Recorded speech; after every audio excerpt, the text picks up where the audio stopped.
What's up, everybody? Welcome back to the channel. My name is Jerome Majette.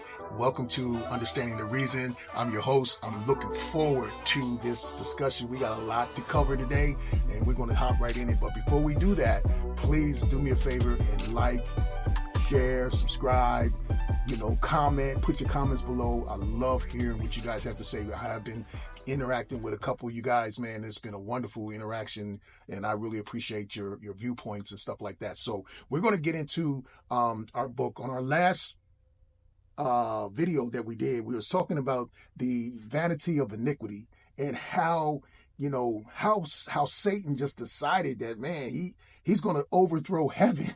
Right? And we know that the principle is real, right?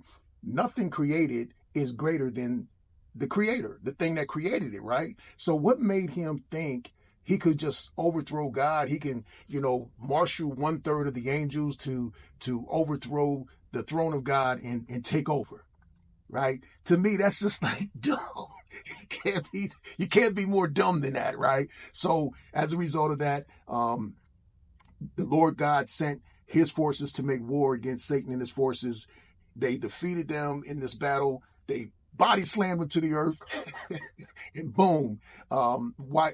That's what we're talking about. Like, why are we here? I sincerely believe, that it was that war that took place eons before God created the universe and everything in it. That was the catalyst to get time and space to come about. Now, here's the deal. We were reading over in my book, Understanding the Reason God Made Man, What Made Him Do It. We're in the first chapter of the book, and it's titled, You Will Be No More, right? And we got that from God telling Satan straight up, listen, you lost the battle, but the war ain't over. It ain't over at all. Listen, I'm gonna tear you up, and you will not exist. You will be no more. So anything that's evil, anything that's wicked, anything that's corrupt, anything that is antithetical to God came out of the heart of this rogue spirit who thought that he should be God. And he got dealt with, and he's about to get dealt with even more. So we're going to go into the plan of God, the fall of the enemy, and the plan of God. So we know that after this war had took place, or this battle, because the war is still, the war is the war, right? So after the battle and Satan lost the battle, God began to initiate his plan to bring to pass what he said he was going to do to Satan. So we're going to read over here. We're going to go back a little bit. I just want to touch on that just a little teeny bit. Okay. So the Satan made this statement. He said, I will ascend to heaven. I will set my throne above God's stars. I will preside on the mountain of the gods far away in the north. I will climb to the highest heaven, and I will be like the Most High. But see, God responded to that, and he said, I will destroy you. I will cast you to the ground. I will lay you before kings. I will bring fire from inside of you to consume you. I will bring you to ashes, and you will be no more. So now we fast forward a little bit in the book, and we go over to page 27, and we're going to start talking about the fall of evil, the plan of God. So how is God going to bring to pass what he told Satan he was going to do to him? And you will be no more. So how is he going to make that? How is he going to make that happen? Right? How is he going to bring that to pass?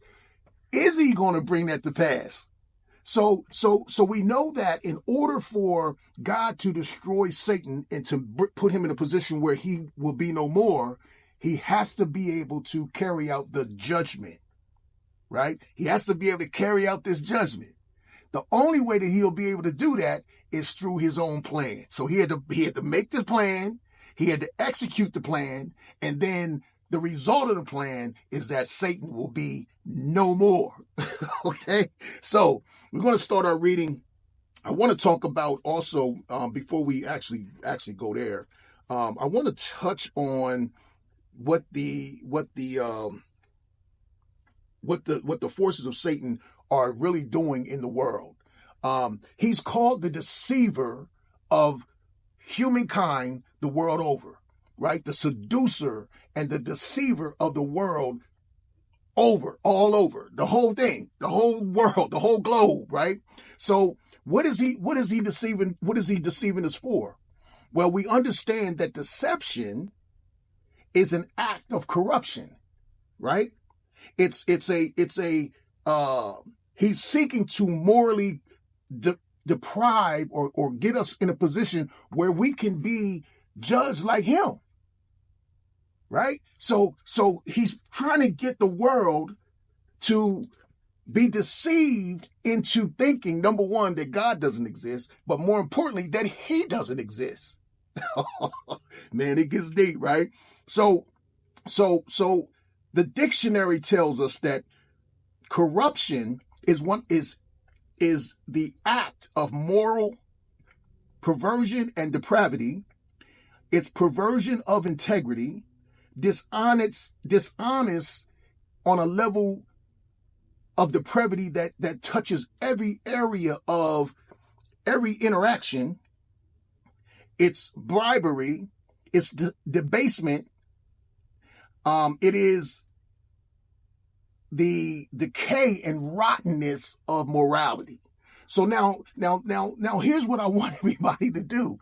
Look around. Look around. Is that happening in our society? Is that happening not just here in the United States, but is it happening all over the world? That's something that you have to understand. That the level and the degree of corruption and evil in the world today it's unbelievable, the stuff that's going on. I mean, if you really pay attention, to what's in the news, what's in the society, how the society is responding to just like children and the elderly, and how, all of these different things are coming up concerning men and women and all these different things. Where's that coming from? Where is that originating from? And I think you guys get the point. So the thing that Satan is trying to do is deceive the people into a position where they're against, in every aspect of their life, God. They're totally against God.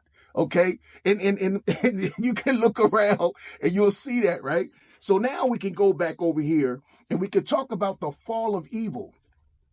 So what made Satan decide? What made him? It started in his heart. And we were talking about this before, that there's no law that governs what's in your heart. It's only what happens or what proceeds from your heart that the law can even touch. It can't even touch it. If I'm thinking about slapping a mess out of somebody, that's one thing. It's totally different when I just backhand smack the taste out their mouth. That's different, right? Now I can be judged because I took what was in my heart and I acted upon that. Oh man, see, that says something right there, right? So now we were talking about, we're going to continue this. This is very important, but we're going to continue this. Reading out of the book. We're still in chapter 1 on page 27. The fall of evil, the plan of God. Revelation 12:12. You want to write that down. Remember, we do believe in taking notes. Revelation 12:12 says that, it says, therefore be glad, O heaven, and you that dwell in them. But woe to you on earth and seas, for the devil has come down to you in fierce anger, because he knows he has only a short amount of time. He knows he only has a short amount of time left.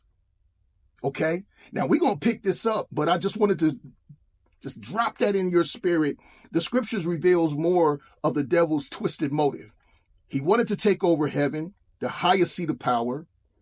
Based on the narrative, when he failed, he was flung down to the earth. No longer would he have the privilege of being in God's presence. No longer would he be exalted and have the status of exaltation Imagine his anger. Imagine how much he hates you and me, because we have the favor of God. We have the righteousness of God, or right standing, where we can make all kinds of mistakes in this life.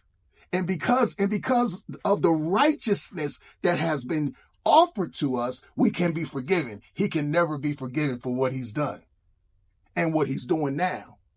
Right? So take that to heart real quick. And listen, we're going to pick this up, man, in our next video. I'm excited, so excited that you guys are going through this journey with me. I am pumped beyond.